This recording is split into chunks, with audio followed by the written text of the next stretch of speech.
Hello everyone, welcome to Prakshi classes. We are back with a new video and this video is our part number 3 video क्योंकि अभी तक हम लोग part number 2 तक videos upload कर चुके हैं। पहली वाली वीडियो में हमने MCQ सीखा था related with IDA concept, international development association. दूसरी वाली वीडियो में हमने जो कंसेप्ट सीखा था MCQ के साथ मेमोरेंडम ऑफ एसोसिएशन का। और आज ये जो हमारी थर्ड वीडियो है इसमें हम जो कंसेप्ट सीखेंगे वो है करंट रेशियो का। जो आज का जो MCQ है वो करंट रेशियो से रिलेटेड का टॉपिक है and these all are MCQs related with commerce subject who all are preparing for the HTET commerce exam जो आपका जनवरी में हेल्ड आउट होना है, और जो आप UGC नेट एग्जाम जो आपका इन जून अटेम्प्ट होगा या हो सकता है जनवरी या फरवरी में हो। तो जो भी लोग अपने नेट एग्जाम के लिए प्रिपेयर कर रहे हैं या HTET एग्जाम के लिए प्रिपेयर कर रहे हैं, ये सारे ही क्वेश्चंस मोस्ट इंपॉर्टेंट हैं क्योंकि ये जो जितने भी क्वेश्चंस मैंने लिए हैं या तो ये HTET PGT कॉमर्स के प्रीवियस ईयर क्वेश्चंस में से आए हुए हैं या ये UGC नेट में आए हुए हैं या ये यूपी टेट एग्जाम में आए हुए हैं कॉमर्स के। तो ये जितने भी बहुत सारे एग्जाम्स हुए हैं कॉमर्स रिलेटेड उनमें से ही क्वेश्चंस उठाए गए हैं। ये मत सोचना कि ये क्वेश्चंस मैंने बनाए हैं, ये क्वेश्चंस ऑलरेडी किसी एग्जाम्स में आए हैं उसी में से मैंने उठाए हैं। क्योंकि जितना आप प्रैक्टिस करोगे MCQ से उतना आप कंसेप्ट सीखोगे। अब क्योंकि आपके पास ज्यादा टाइम तो है नहीं, you are only left with the full December month and नवंबर के भी 10 डेज मोस्टली, ठीक है। तो इसमें आप सारे सब्जेक्ट्स को तो वैसे भी नहीं पढ़ पाओगे, तो उससे बेटर मैंने क्या निकाला आइडिया कि मैं आपके लिए MCQ सीरीज डालती हूँ। इन MCQ से क्या होगा कि उस एक MCQ से आप उसका पूरा कंसेप्ट पढ़ लोगे, पूरी बुक उठाने बैठोगे, उस बुक से कंसेप्ट समझोगे, टाइम लगेगा। इससे क्या है, वीडियो देखो, 15 मिनट की वीडियो देखो, एक कंसेप्ट रेडी, तो फायदा आपके लिए है ज्यादा। सो प्लीज टाइमली वीडियोस देखो, जैसे ही वीडियो अपलोड होती है उनको टाइम से देखो, और जो कंसेप्ट समझा रही हूं उससे मेन पॉइंट्स लिखते जाओ अपने पेपर पे, अपने नोटबुक में, ठीक है। सो कंटिन्यू करते हैं अपनी वीडियो के साथ। वीडियो को स्टार्ट करने से पहले मैं आप लोगों से एक रिक्वेस्ट करना चाहती हूँ, जो लोग भी वीडियोस को अभी देख रहे हैं इसी टाइम पे जाइए, पहले सब्सक्राइब करिए मेरे चैनल को। इससे क्या होगा कि आपको कोई भी वीडियो आप मिस नहीं कर सकते, आपके पास ऑन टाइम वीडियोस आएंगी जिससे आप वीडियोस देख के अपने MCQs की तैयारी कर सको, ठीक है। So please subscribe my channel, और वीडियो को देखने के बाद एक लाइक तो जरूर दिया करो अगर अच्छी लगती है तो। और बहुत मेहनत लगती है वीडियोस बनाने के लिए, तो एक लाइक करने में इतनी मेहनत तो नहीं लगती जितनी बनाने में लगती है वीडियोस, तो एक लाइक तो बनता है, ठीक है। तो चलिए वेस्ट नहीं करते अपना टाइम, स्टार्ट करते हैं वीडियो को। हमारे पास जो एक क्वेश्चन है, क्वेश्चन नंबर 3 होगा क्योंकि ये थर्ड वीडियो हमारी। Current ratio of a company 2:1। आपको ऑलरेडी करंट रेशियो दिया हुआ है कंपनी का। Which of the following suggestions would improve, reduce and no change in it.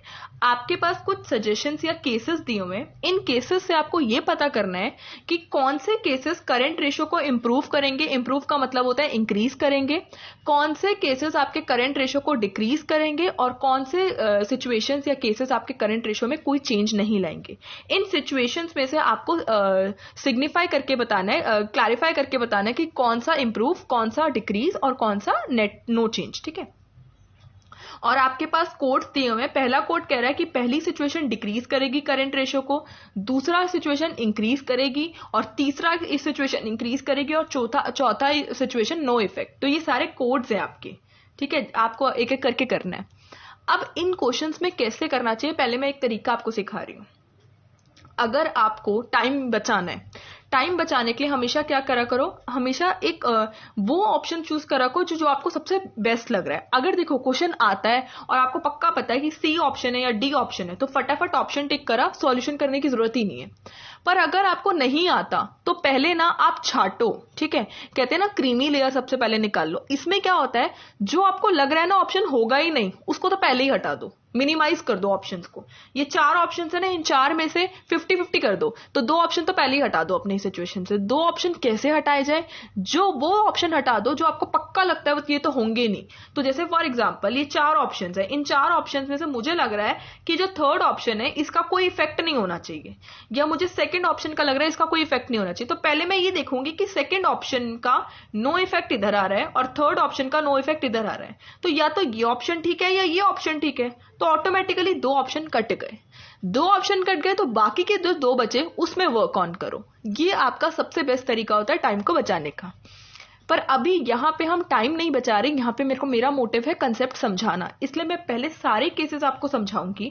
सारे केसेस समझाने के बाद मैं आपके पास राइट ऑप्शन पे आऊंगी और फिर आपको बताऊंगी कि ऑप्शंस जो थे ये कैसे हमें बनाए जाते हैं। ठीक है, तो इस क्वेश्चन में आपको ये सीखना है कि करंट रेशो क्या होता है, करंट रेशो का इम्पैक्ट कब चेंज होता है, कब वो डिक्रीज करता है, कब वो इंप्रूव करता है, कब वो नो चेंज दिखाता है, ये सिचुएशंस कैसे चेंज करती है करंट रेशो को, ये सब मैं आपको सिखाऊंगी। ठीक है, तो चलिए सीखते हैं। जिनको क्वेश्चन का आंसर आता है वो मुझे कमेंट सेक्शन में लिखकर बता दो क्या आंसर है, बाकी लास्ट में वीडियो में मैं आपको आंसर शो कर दूंगी। ठीक है, लास्ट में मैं क्या शो करूंगी आपको खुद समझ आ जाएगा कि कैसे करना है। ठीक है, तो पहले हम सीखते हैं करंट रेशो क्या होता है। आपको अगर पता होंगे कि कितने हमारे पास रेशोज होते हैं, अगर आपको ये बात पता हो कितने रेशोज होते हैं हमारे पास बेटा liquidity ratio, solvency ratio, profitability ratio and activity ratio, जिसे आप टर्नओवर रेशोज भी कहते हो। तो हमेशा याद रखना हमारे पास 4 रेशोज होते हैं, लिक्विडिटी रेशो, सॉल्वेंसी रेशोज, आपका प्रॉफिटेबिलिटी रेशोज एंड आपके एक्टिविटी रेशोज, जिन्हें आप टर्नओवर रेशोज के नाम से करते हो। ठीक है, ये जो लिक्विडिटी रेशो होता है ये आपकी शॉर्ट टर्म सॉल्वेंसी को देखता है। शॉर्ट टर्म सॉल्वेंसी का मतलब होता है कि एक कंपनी 1 साल के अंदर कितनी कैपेबल इनफ है कि वो अपनी करंट लायबिलिटीज को कैसे पे ऑफ कर सकती है। सॉल्वेंसी जो रेशियोज देखते हैं, सॉल्वेंट कितनी है, सॉल्वेंट का मतलब है एक company long term time period में कितना कैपेबल है कि वो अपनी लॉन्ग टर्म लायबिलिटीज को कैसे पे ऑफ करेगी। प्रॉफिटेबिलिटी रेशियोज ये देखता है कि एक कंपनी कितना प्रॉफिट अर्न कर रही है अपने ऑपरेशन से, और एक्टिविटी रेशियोज ये देखता है कि एक कंपनी अपने जो स्टॉक उसको वो प्रिपेयर कर रही है, उस स्टॉक को वो कैसे सेल्स में कन्वर्ट कर रही है। ठीक है, या अपने डेटर्स जो है उनसे कैसे कलेक्शन ले रही है। तो ये सब चीजें आपकी एक्टिविटी रेशियोज देखते हैं। तो इन रिटर्न मैंने आपको चारों तरीके के रेशियोज का बता दिया। जो आपके लिक्विडिटी रेशियोज होते हैं वो लिक्विडिटी पे बात करते हैं, जो आपके सॉल्वेंसी रेशियोज होते हैं वो सॉल्वेंट है कंपनी या नहीं उस पे बात करते हैं, जो आपके प्रॉफिटेबिलिटी रेशियोज होते हैं वो कंपनी की प्रॉफिटेबिलिटी पे बात करते हैं, और जो आपके एक्टिविटी रेशियोज होते हैं वो कंपनी के टर्नओवर को चेक करते हैं कि कंपनी कितना अपनी सेल्स क्रिएट कर सकती है, स्टॉक को कितनी जल्दी कन्वर्ट कर रही है अपनी सेल्स में, डेटर्स को कितनी जल्दी कन्वर्ट कर रही है कैश में, क्रेडिटर्स को कितनी जल्दी पे कर रही है, खत्म कर रही है। तो लिक्विडिटी और सॉल्वेंसी दोनों आसपास कुछ सेम है, बट याद रखना लिक्विडिटी रेशो को शॉर्ट टर्म सॉल्वेंसी रेशो कहा जाता है, और अगर लॉन्ग टर्म सॉल्वेंसी रेशो की बात करूं तो फिर वो सॉल्वेंसी रेशोज हो जाते हैं।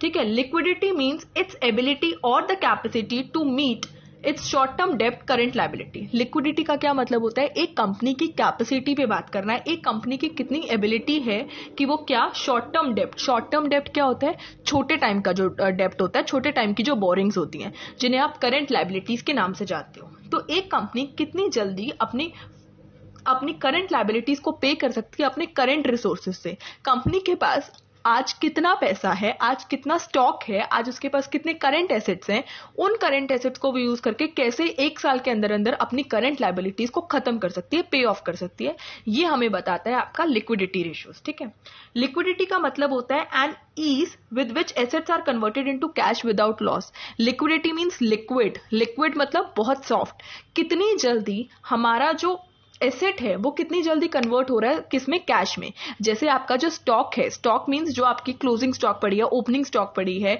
या जो आपके फिनिश गुड्स प्रिपेयर हो गए हैं, जो आपका स्टॉक है वो स्टॉक कितनी जल्दी कैश में बिक सकता है। करंट एसेट है हमारे पास, कोई भी डेटर्स, अब डेटर्स हैं कंपनी की बैलेंस शीट में, ये डेटर्स कितनी जल्दी कन्वर्ट हो सकते हैं कैश में। अगर वो 1 साल के पीरियड में कन्वर्ट हो सकते हैं तो दैट मीन्स वो करंट एसेट है। अगर हमारे डेटर्स 1 साल के पीरियड में कन्वर्ट नहीं हो रहे दैट मीन्स वो लॉन्ग टर्म एसेट्स है। तो कहने का मतलब है कि करंट एसेट्स कितनी जल्दी कैश में कन्वर्ट होकर ला रहे हैं उसको बोलते हैं liquidity without loss. Liquidity ratio assess the margin between current assets and the current liabilities. Current assets और करंट लायबिलिटीज के बीच में कितना डिफरेंस है उसको डिफाइन करता है लिक्विडिटी। लिक्विडिटी रेशो 2 तरीके के होते हैं, एक होता है करंट रेशो और एक होता है क्विक रेशो। करंट रेशो को और क्या नाम बोला जाता है, वर्किंग कैपिटल रेशो, और क्विक रेशो को दूसरा नाम क्या बोला जाता है, एसेट टेस्ट रेशो और लिक्विड रेशो। अगर आपसे इससे एक और क्वेश्चन निकल के आता है कि working capital ratio is also known as, क्या बोलते हैं वर्किंग कैपिटल रेशो को, करंट रेशो, या asset test ratio is also known as, आपके पास 4 ऑप्शंस होंगे उसमें से क्विक रेशो आपका सबसे सही ऑप्शन है। अगर आपसे पूछा जाए कि which of the following is the best liquid ratio, आपसे पूछ रहा है कि कौन सा दो इनमें से सबसे अच्छा लिक्विड रेशो माना जाता है, is it current ratio, is it quick ratio, is it आपका एसेट टर्नओवर रेशो, और is it none of the above. इन सब में से जो सबसे अच्छा लिक्विड रेशो माना जाता है वो है आपका क्विक एसेट, क्योंकि क्विक एसेट्स में आप सिर्फ वही एसेट्स को सिग्निफाई करते हो जो आपके कैश में कन्वर्ट होने के बहुत इजीली चांस रखते हैं। उसमें से आप ऐसे दो एसेट्स को हटा देते हो जो कभी भी जल्दी कन्वर्ट नहीं हो सकते कैश में।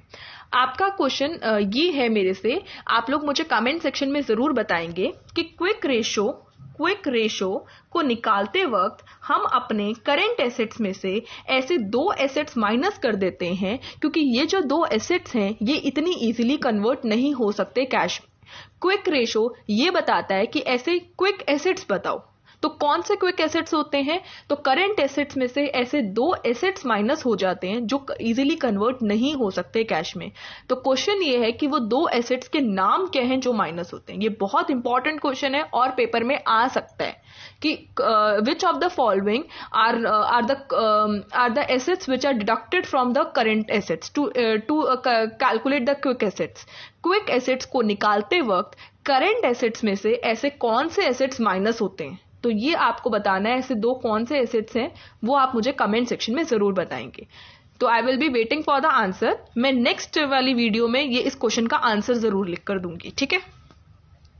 तो अब हमें क्या निकालना है, हमें निकालना है करंट रेशो। करंट रेशो का फॉर्मूला होता है current assets upon current liabilities.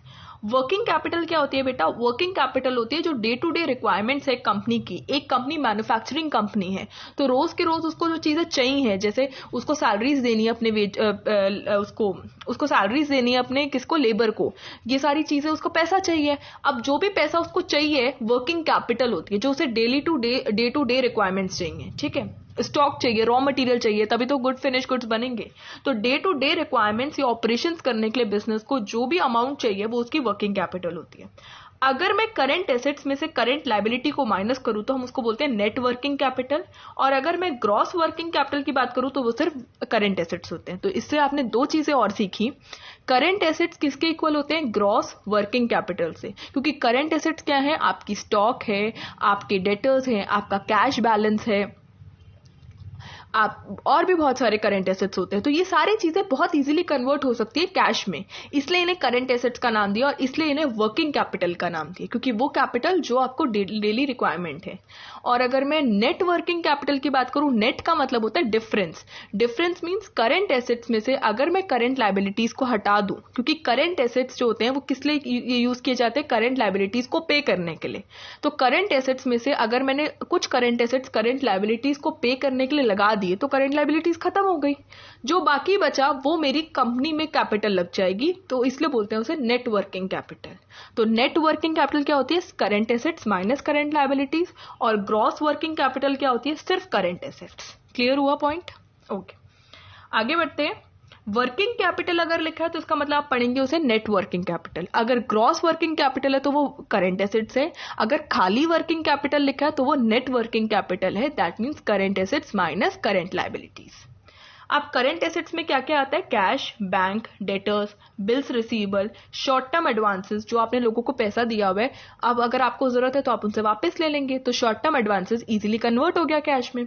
या outstanding income, short term investment, कहीं पैसा आपने लगाया हुआ है वो वापस ले लेंगे तो कन्वर्ट हो गया कैश में। इन्वेंट्रीज, जो आपका स्टॉक होता है, प्रीपेड एक्सपेंसेस, जो एक्सपेंसेस आपने पे कर लिए। करंट लायबिलिटीज में creditors, bills payable, outstanding expenses, prepaid income, bank overdraft, short term loans, provision for taxation, ये सारी चीजें आपकी करंट लायबिलिटीज में आती हैं और ये सारी चीजें आपकी करंट एसेट्स में आती हैं। अब अगर क्वेश्चन में लिखा है ट्रेड रिसीवेबल्स, ट्रेड रिसीवेबल्स का क्या मतलब होता है, इसका मतलब it is equal to debtors plus BR, bills receivable. तो हमेशा याद रखना, अगर क्वेश्चन में आपको डेटर्स भी दिया हुआ है, आपको बिल्स रिसीवेबल भी दिया हुआ है और आपको ट्रेड रिसीवेबल भी दिया हुआ है, तो आपको डायरेक्टली ट्रेड रिसीवेबल की वैल्यू लेनी है। ये मत करना कि ट्रेड रिसीवेबल को भी ऐड कर रहे हो, डेटर्स को भी ऐड कर रहे हो और बिल्स रिसीवेबल को भी ऐड करो, ये गलती से भी मत कर देना। करंट एसेट्स निकालते वक्त अगर तीनों की वैल्यू गिवन है तो सिर्फ ट्रेड रिसीवेबल की वैल्यू लेना, क्योंकि ट्रेड रिसीवेबल कैसे बना है, डेटर्स और बिल्स रिसीवेबल को ऐड करके। वैसे ही ट्रेड पेबल्स, अगर ट्रेड पेबल्स किसके इक्वल होता है, क्रेडिटर्स प्लस बिल्स पेबल के। अब और क्या वर्ड सुना होगा आपने, फिक्टिशियस एसेट्स। फिक्टिशियस एसेट्स कौन होते हैं, जो एसेट्स होते हैं but they can not be converted into cash, वो कभी भी कैश में कन्वर्ट नहीं हो सकते। जैसे goodwill, patent, trademark, loose tools, not to be included in current assets. क्यों इंक्लूड नहीं करना, क्योंकि वो कभी भी कैश में कन्वर्ट हो ही नहीं सकते, तो वो करंट एसेट्स नहीं है वो एसेट्स, बट फिर भी उन्हें फिक्टिशियस एसेट्स का नाम दिया जाता है। दैट मीन्स जो सिर्फ एसेट्स है नाम के, पर कभी भी वो यूजफुल नहीं है, वो कैश में कन्वर्ट नहीं हो सकते, इसलिए इनको करंट एसेट्स नहीं बोला जाता, इन्हें फिक्टिशियस एसेट्स बोला जाता है। क्लियर हुआ पॉइंट? आगे बढ़ते हैं। दूसरा मेन पॉइंट आपको याद रखना है कि कंपनीज के हिसाब से जो आइडियल करंट रेशो होता है, आइडियल का मतलब होता है जो सबसे अच्छा करंट रेशो माना जाता है, वो 2:1 माना जाता है। 2:1 का मतलब क्या है? इसका मतलब यह है कि firm should have assets twice of liabilities. Company के पास जो एसेट्स होने चाहिए वो ट्वाइस होने चाहिए। Twice means double. किसके डबल? लायबिलिटीज के। ठीक है। Higher the current ratio is better indicator of strong liquidity position as the entity has sufficient funds assets to meet the short term। जितना ज्यादा आपका करंट रेशियो होगा, जैसे 2:1 तो आइडियल है, सबसे अच्छा माना जाता है। इससे अच्छा 2.5:1 हुआ, इससे अच्छा 3:1 हुआ, इससे अच्छा 4:1। जितना हमारा करंट रेशियो बहुत अच्छा होगा उतना हमारी लिक्विडिटी पोजिशन अच्छी है। इसका मतलब है 4:1 अगर मैं मान रही हूँ, 4:1 का मतलब है कि अगर मुझे 1 रुपए बाहर वाले लोगों को पैसा देना है तो मेरे पास ऑलरेडी मेरी कंपनी में 4 रुपए है। मेरे पास करंट एसेट्स मीन पैसा, मेरे पास 4 रुपए है और मुझे सिर्फ 1 रुपए कंपनी के बाहर जाना है। तो 4 रुपए में से अगर मैं 1 रुपए कंपनी के बाहर जो मेरे क्रेडिटर्स है उनको पे कर दूंगी तो वो चुप बैठे रहेंगे, मेरी कंपनी की इमेज को खराब नहीं करेंगे। दैट मीन्स मैं लिक्विड हूं, मेरी पोजीशन अच्छी है, मैं आप क्रेडिटर्स को पे करने के लिए कैपेबल हूं, और बाकी बचा जो 3 रुपए है मैं अपनी कंपनी में भी लगा सकती हूँ।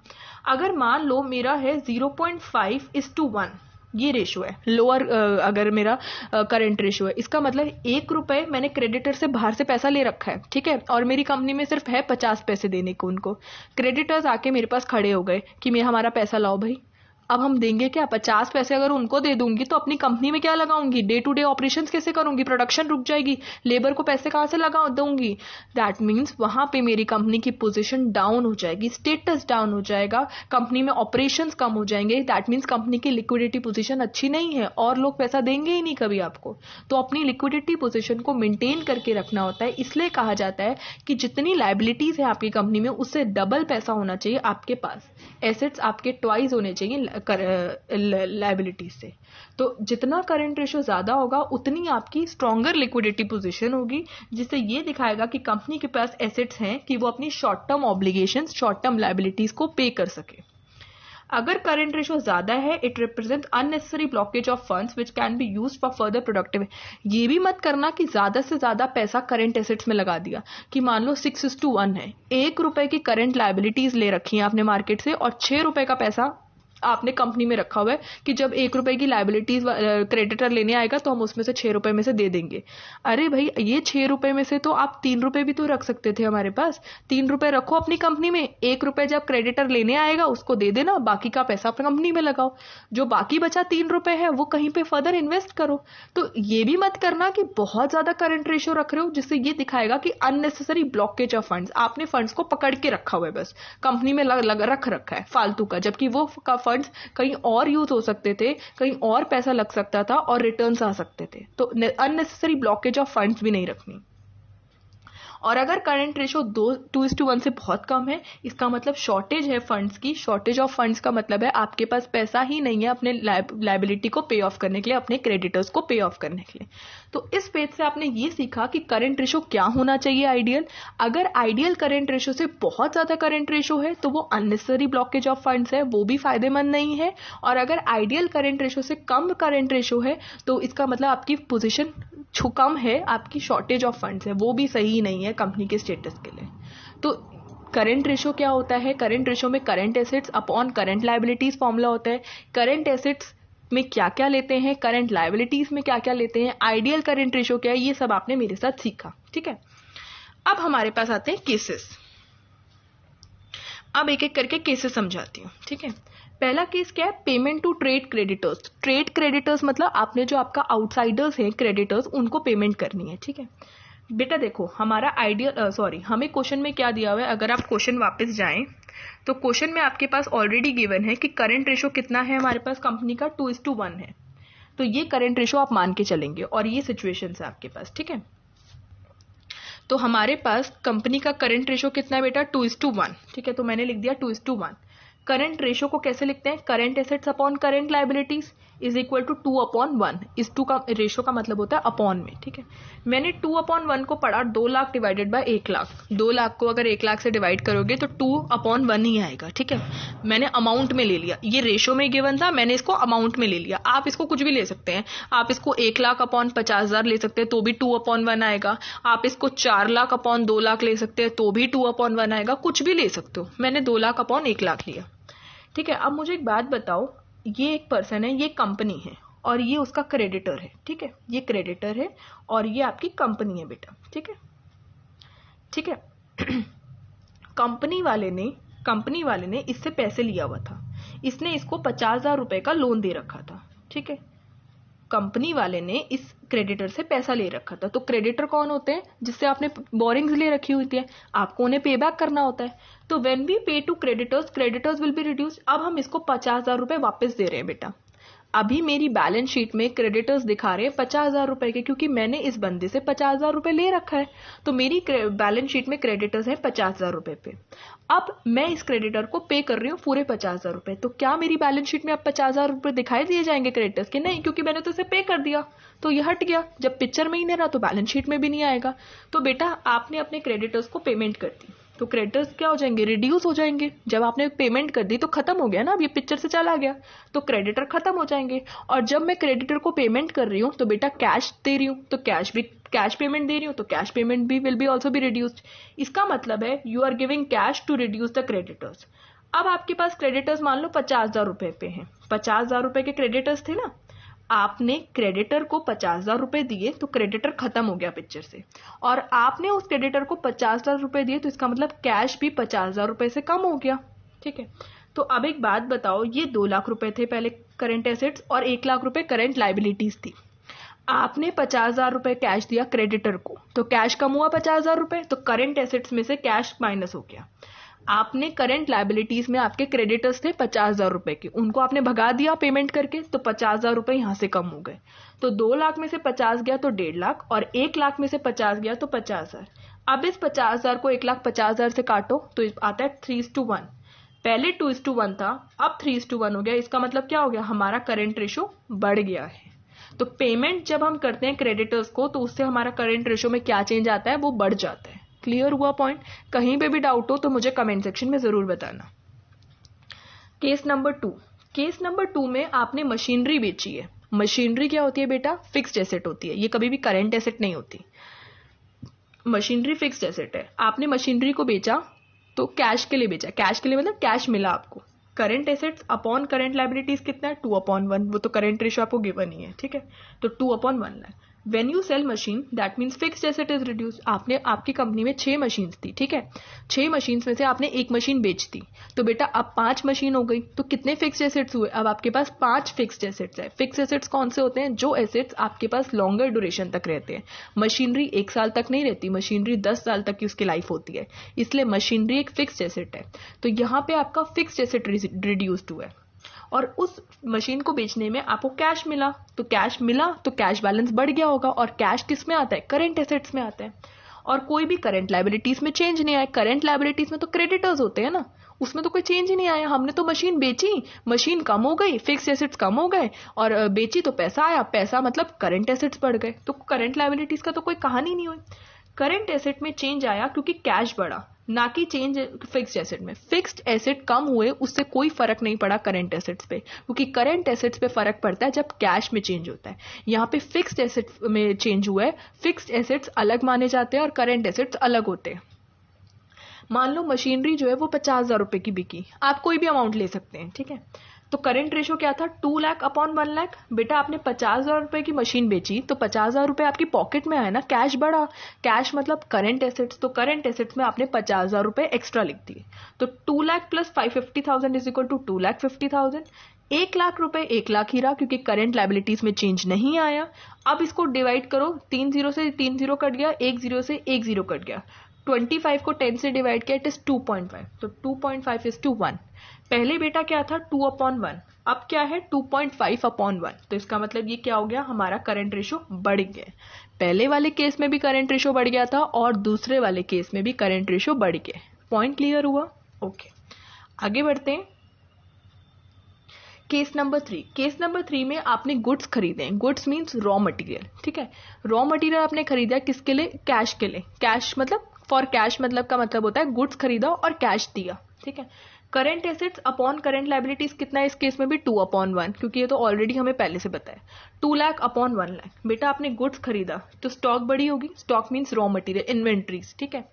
और इन रिटर्न आपने उसको कैश दिया होगा ना, आपने किसी शॉप से रॉ मटेरियल खरीदा, कॉटन खरीदी, तो उसके बदले आप उसे कैश दोगे, पेमेंट करोगे, तो कैश बैलेंस रिड्यूस हो गया होगा। आपने जो स्टॉक खरीदी वो 50,000 रुपए की स्टॉक खरीदी, जो मटेरियल आपने खरीदा वो 50,000 रुपए का था, तो 50,000 रुपए का वो तो मटेरियल अंदर आया और 50,000 रुपए कैश गए बाहर क्योंकि कंपनी को पेमेंट करी, ठीक है। तो स्टॉक इंक्रीज हुई 50,000 रुपए से और कैश बैलेंस रिड्यूस हुआ 50,000 रुपए से। तो करंट लाइबिलिटीज में तो कोई फर्क नहीं आया, क्योंकि करंट लाइबिलिटीज में तो creditors, trade payables, bills payable ये सब होते हैं, उसमें तो कोई फर्क ही नहीं आया। तो अब देखो नया करंट रेशो क्या होगा, 2 लाख पहले थे, 50,000 रुपए के गुड्स अंदर आए तो स्टॉक बढ़ी, तो +50 हुआ। स्टॉक के साथ हमने उसको कैश पेमेंट करी 50,000, तो बेटा कैश भी गया 50,000 रुपए और 1,00,000 रुपए तो 1,00,000, तो 2 लाख में 50,000 किया, 2,50,000, उसमें से 50,000 और काटा तो वापस से 2 लाख आ गए। 2 लाख अपॉन 1,00,000 इज 2:1, पहले भी 2/1 था और अब भी 2/1 है, that means there is no change in current ratio. Goods आए हैं और उसके बदले कैश गया है, तो goods stock plus cash minus +50,000 और -50,000, तो वो 0 हो गया, तो कोई इफेक्ट नहीं आया। तो इस ट्रांजैक्शन का कोई इफेक्ट नहीं पड़ा करंट रेशो पे। क्लियर? अब हमारा लास्ट सिचुएशन है केस नंबर 4। केस नंबर 4 क्या है बेटा, आपने इशू करें इक्विटी शेयर्स, ठीक है। आपके पास कंपनी में शेयर्स हैं, आपने वो शेयर्स दिए हैं शेयर होल्डर्स को और उन्होंने आपकी कंपनी में कैश लगाया, पैसा दिए। करंट रेशो कितना है 2:1। Current assets upon current liability 2/1 is equal to 2 lakh upon 1 lakh. जब हम इशू करते हैं शेयर तो शेयर कैपिटल बढ़ती है, कैपिटल मीन्स पैसा। जब आप अपनी कंपनी में शेयर्स देते हो शेयर होल्डर्स को, तो शेयर होल्डर्स आपको क्या देते हैं बदले में, शेयर्स के पैसा देते हैं। जैसे बोलते हैं ना, एप्लीकेशन मनी आया, अलॉटमेंट मनी आया, फिर फर्स्ट कॉल मनी आया। मनी मीन्स पैसा आ रहा है, ठीक है। तो इसका मतलब हमें कैपिटल या मनी मिल रहा है, किसके अगेंस्ट, शेयर के अगेंस्ट। मान लो शेयर्स मैंने इशू करें 50,000 रुपए के, तो बेटा शेयर कैपिटल कितने की बढ़ेगी, 50,000 रुपए की बढ़ेगी। शेयर कैपिटल मीन्स पैसा बढ़ेगा, तो कैश बैलेंस इंक्रीज होगा 50,000 रुपए से। तो नया करंट रेशो क्या होगा, 2 लाख पहले था, उसमें कैश आया 50,000 रुपए का, share capital I, divided by आपके कितना हुआ 1 लाख। करंट लाइबिलिटीज में तो चेंज आया ही नहीं, आपकी लॉन्ग टर्म लाइबिलिटीज बढ़ी बेटा, करंट लाइबिलिटीज नहीं बढ़ी। शेयर होल्डर्स जो हैं वो वैसे आपके ओनर्स माने जाते हैं, but they are also considered as long term liabilities, ठीक है। तो लॉन्ग टर्म लाइबिलिटीज बढ़ी है, करंट लाइबिलिटीज नहीं बढ़ी है, इसलिए no change in current liabilities. 2 lakh में 50,000 ऐड किया, 2,50,000 अपॉन 1 लाख, ये कितना हुआ 2.5:1। पहले 2/1 था, अब 2.5/1 हो गया। तो इसका मतलब ये भी क्या कर रहा है, increase the current ratio. Clear हुआ पॉइंट? चारों केसेस मैंने बताए। तो फोर्थ केस में क्या था, करंट रेशो हमारा बड़ा है, फोर्थ केस में हमारा करंट रेशो बड़ा है, ठीक है। थर्ड केस में हमारा करंट रेशो में कोई चेंज नहीं आया है, सेकंड में हमारा करंट रेशो इंक्रीज हुआ है, और फर्स्ट में भी हमारा क्या हुआ है बेटा, करंट रेशो इंक्रीज हुआ है। अब वापस से क्वेश्चन पे जाओ। अब फर्स्ट में हमारा इंक्रीज हुआ है, सेकंड में भी हमारा इंक्रीज हुआ है, थर्ड में हमारा कोई इफेक्ट नहीं आया, नो इफेक्ट, और फोर्थ में भी हमारा इंक्रीज हुआ है। तो this is the correct option C, increase, increase, no effect and increase. तो राइट ऑप्शन क्या है, राइट आंसर है आपके पास, right is equal to C option. हमारा राइट आंसर क्या है, सी ऑप्शन, कि payment to trade creditors increase करता है करंट रेशो को, sell machinery for cash increase करता है, goods purchase for cash no effect, and equity shares issue करते हैं तो आपका क्या आता है, इंक्रीज करता है करंट रेशो। क्लियर हुआ पॉइंट? ओके, सो इस क्वेश्चन के साथ आप लोग क्लियर होगे कि करंट रेशो क्या होता है, करंट रेशो में करंट एसेट्स, करंट लायबिलिटीज क्या क्या लिख जाते हैं, क्या आइडियल करंट रेशो होता है, कौन सा आपका करंट रेशो ज्यादा होता है तो उससे क्या मतलब होता है और कम होता है तो उससे क्या मतलब होता है, ठीक है। और एक जो क्वेश्चन मैंने आपसे पुटअप किया था इस वीडियो के दौरान ये था कि अगर मेरे को क्विक एसेट्स निकालने, क्विक एसेट्स वो होते हैं जो बहुत जल्दी, बहुत easily and in no time it can be converted into cash. Quick assets जब हम निकालते हैं तो हम करंट एसेट्स में से दो तरीके के एसेट्स माइनस करते हैं। तो वो जो दो तरीके के एसेट्स हैं वो कौन है, मैंने ये पूछा था। ऐसे दो एसेट्स होते हैं जिन्हें क्विक एसेट्स को नाम से नहीं जाना जाता। वो दो एसेट्स कौन है वो आपको बताना है, ठीक है। और ये मेरा एक क्वेश्चन था। और मुझे आप ये भी बताएंगे कि क्विक रेशो निकालते वक्त हमारा जो फॉर्मूला होता है वो होता है लिक्विड एसेट्स अपॉन आपका क्या होता है, करंट लायबिलिटीज, ठीक है। ये भी याद रखना, लिक्विड एसेट्स को क्या नाम बोलते हैं, क्विक एसेट्स ही बोलते हैं। लिक्विड एसेट्स बोलो या क्विक एसेट्स बोलो एक ही बराबर होता है। तो ये भी आपको पता होना चाहिए कि क्विक रेशो निकालते वक्त फॉर्मूला क्या बदल जाता है, करंट एसेट्स की जगह अब लिक्विड एसेट्स आएगा और नीचे करंट लायबिलिटीज ही रहेगा, ठीक है। So thank you so much for watching this video. Do subscribe my channel प्राक्षी classes and please एक लाइक जरूर करा करे वीडियो को, क्योंकि इससे क्या होगा कि जितना ज्यादा लाइक्स होंगे उतना ज्यादा वीडियो हाईलाइटेड होगी और लोग ज्यादा से ज्यादा देखेंगे। और अपनी प्रिपरेशन को कंटिन्यू रखो एंड वीडियोस को देखते रहेंगे। एंड कोई भी सजेशंस हो आप प्लीज उन्हें जरूर दीजिए। सजेशंस आर ऑलवेज वेलकम, क्योंकि there is always a chance of improvement. तो जब तक आप लोग मुझे नहीं बताएंगे मेरी तरफ से कोई इम्प्रूवमेंट नहीं की जाएगी। So I want your feedback, okay? So thank you so much for watching this video and I hope ये वीडियो आपको पसंद आए, और पसंद आएगी तो जरूर लाइक करिएगा, ठीक है। And do comment also. Thank you.